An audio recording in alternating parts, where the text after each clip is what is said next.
4 जून को तो अभी बहुत समय है, लेकिन अभी से ही सोशल मीडिया पर जीत और हार के फैसले आने लग गए हैं और उन फैसलों का आंकलन होना शुरू कर दिया गया है। और इसी कड़ी में उम्मेदा राम बेनीवाल अगर हार गए बाड़मेर जैसलमेर लोकसभा क्षेत्र से, तो हार का ठीकरा किसके सर पर फूटेगा, इस मुद्दे पर बहस लगातार जारी है सोशल मीडिया पर। और इस तथ्य को किस तरीके से लोग ले रहे हैं, किस तरीके से किसके सर पर ठीकरा फोड़ रहे हैं और क्या कर रहे हैं क्या नहीं, और इसके असल मायने क्या होंगे, बताऊंगी आपको सब कुछ डिटेल में इस वीडियो में, इसलिए बने रहेगा आखिर तक मेरे साथ। नमस्कार, मैं हूं चेतना शर्मा, आप देखना शुरू कर चुके हैं राजस्थान संवाद।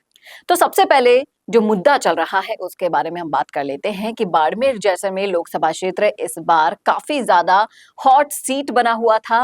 सबकी नजर जीत और हार पर दोनों पर टिकी हुई है, और जीत हुई उसका भी आंकलन होगा, हार हुई उसका भी आंकलन होगा, दोनों तथ्यों का आंकलन होगा। लेकिन उम्मेदा राम बेनीवाल को लेकर कई लोगों में कई तरह की चर्चाएं छिड़ी हुई हैं। उन्हीं में से एक ये चर्चा है कि उम्मेदा राम की हार का ठीकरा किसके सर पर फूटेगा, कांग्रेस के सर पर, या फिर उनको लाने वाले बायतू विधायक यानी हरीश चौधरी के सर पर, या फिर आरएलपी पर। किस पर ये फूटेगा, इस पर यहाँ पर चर्चाएं चल रही हैं। लेकिन कारण मैं पहले बता दूं किस किस पर फूट सकता है, लोगों में किस तरह की चर्चाएं चल रही हैं। यहाँ पर लोगों का कहना है कि अगर उम्मेदा राम हार गए तो बायतू गैंग हनुमान बेनीवाल पर सीधे सीधे आरोप लगाएगी कि उन्होंने वोट कटवा दिए। उम्मेदा राम बेनीवाल को अंतिम समय में आरएलपी को दगा देकर वो कांग्रेस चले गए, इस वजह से उन्होंने ये सब करवाया। तो एक निशाना तो इसमें साधा जा रहा है हनुमान बेनीवाल पर। दूसरा है कि जिस तरीके से आरएलपी के कट्टर कार्यकर्ता रहे हैं, वो बेनीवाल को गद्दार घोषित करने के लिए आगे आ जाएंगे और कांग्रेस की सदस्यता ग्रहण कर लेंगे। एक कारण ये बताया जा रहा है कि आरएलपी के कुछ सच्चे कार्यकर्ता हैं जो अपनी रोटी सेकने के लिए बायतू विधायक पर जुबानी हमले करेंगे, और एक नैरेटिव बनाया जाएगा जिससे आने वाले वक्त में आरएलपी के प्रति लोगों में सद्भावना बढ़ जाए। लेकिन इसके अलावा अगर हम बात करें रियलिटी की, तो इन सब में से किसी को भी कोई फर्क नहीं पड़ेगा। और जिसकी राजनीति की शुरुआत हुई थी स्वच्छ, लेकिन अब वो जातिवाद की भेंट चढ़ गई हैं। और जिस तरीके से अच्छे राजनेता, जिसे कांग्रेस के नेताओं ने जातिवाद की भेंट चढ़ा दिया, राजनीति उनकी हमेशा के लिए खत्म कर दी गई। और उम्मेदा राम बेनीवाल की यहाँ पर बात की जा रही है और लोगों की तमाम तरह की प्रतिक्रियाएं इस मुद्दे पर देखने को मिल रही है। कई लोगों ने इसे भाटी से भी जोड़ दिया है। उनका कहना है कि कुछ नहीं हुआ है ऐसा, बल्कि रविंद्र सिंह भाटी के इस समीकरण को त्रिकोणीय बनाने के लिए जाट नेताओं में अच्छा खासा प्रभाव यहाँ पर देखा गया है। उन्होंने यहाँ पर लोगों का कहना है कि उन्होंने 5 ऐसे काम कर दिए जाट समाज के लिए जो खुद जाट समाज भी नहीं कर पाया। उनमें पहला ये कह रहे हैं कि पहला काम तो ये किया है कि पूरा जाट समाज एक मंच पर आ गया, एक जाजम पर आ गया, जो पहले 3 भागों में बटा हुआ था। दूसरा, आरएलपी को उन्होंने बिल्कुल पूरी तरीके से खत्म कर दिया है बाड़मेर में। पहले नागौर में उनका गढ़ हुआ करता था, लेकिन बाड़मेर में जिस तरीके से पैर पसारने की कोशिश की गई आरएलपी को, उसको खत्म कर दिया है। तीसरा, जिस तरीके से जाट विरोधियों की राजनीति को खत्म करा है, वो भी काफी सराहनीय है। लेकिन 4 जून को अभी तो वक्त बाकी है। इस तरह की प्रतिक्रियाएं लोगों की आना शुरू हो गई हैं। कई लोग कह रहे हैं कि अभी इंतजार तो कीजिए, आप अपने आंकलन सुनाने के लिए 4 जून का इंतजार करेंगे, तब अपने आप नतीजे आपके सामने आ जाएंगे। जैसे जैसे मतगणना शुरू होगी वैसे वैसे सब कुछ क्लियर हो जाएगा और ये आंकलन धरे के धरे रह जाएंगे। लेकिन लोगों का ये भी मानना है कि राजस्थान में कांग्रेस पार्टी की सबसे बड़ी जीत होने वाली है। भाटी तीसरे नंबर पर रह सकते हैं और उम्मेद राम बेनीवाल बाड़मेर जैसलमेर लोकसभा क्षेत्र से जीत सकते हैं, इस तरह के लोगों का मानना है। लेकिन यहाँ पर जो सोच है लोगों की, वो आरएलपी के खिलाफ भी नजर आ रही है, हरीश चौधरी के खिलाफ भी नजर आ रही है।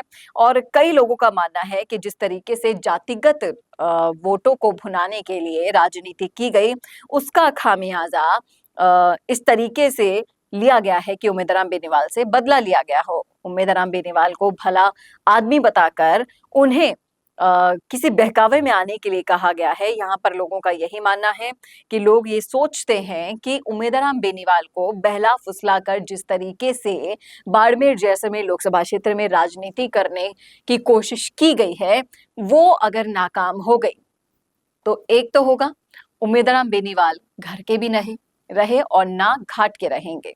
आरएलपी भी उन्होंने छोड़ दी, बेनीवाल भी उनसे नाराज हो गए और कांग्रेस में अगर वो हार गए तो उनको हार का ठीकरा सहन भी करना होगा। लेकिन सोचने वाली बात यह है कि उम्मेदराम बेनीवाल के पीछे, उनको लाने के पीछे जिनकी राजनीति है, उनकी जीत होगी या हार, ये सबसे बड़ा विषय है। यहाँ पर उम्मेदराम बेनीवाल को लाने का क्रेडिट हरीश चौधरी को जाता है। वही हरीश चौधरी जिन्हें हनुमान बेनीवाल बिल्कुल पसंद नहीं है, फूटी आंख नहीं सुहाते हैं और हनुमान बेनीवाल को खत्म करने के लिए, आरएलपी को खत्म करने के लिए उन्होंने उम्मेदराम बेनीवाल को अपना गुर्गा बनाया है।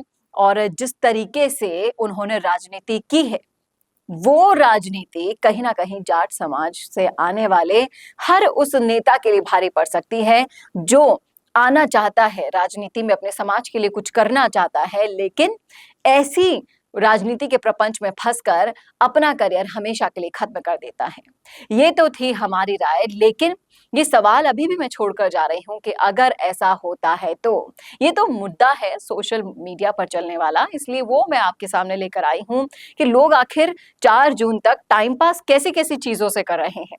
आपने अगर सुना है पूरा वीडियो तो आप भी बताइएगा जरूर कि अगर इस सिनेरियो को आप सोचते हैं, देखते हैं, तो इस मुद्दे पर आपकी क्या राय है। आपको क्या लगता है कि अगर उम्मेदराम बेनीवाल हार जाते हैं तो किसके सर पर फूटेगा ठीकरा?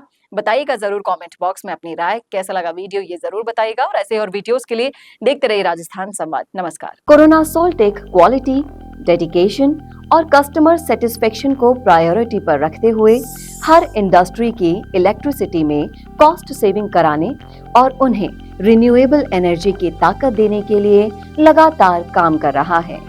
क्योंकि कोरोना सोल्टेक में हमारा मानना है कि देश के रिसोर्सेज को सस्टेनेबल बनाने के लिए जरूरी है कि हम सबका उसमें बड़ा कंट्रीब्यूशन हो।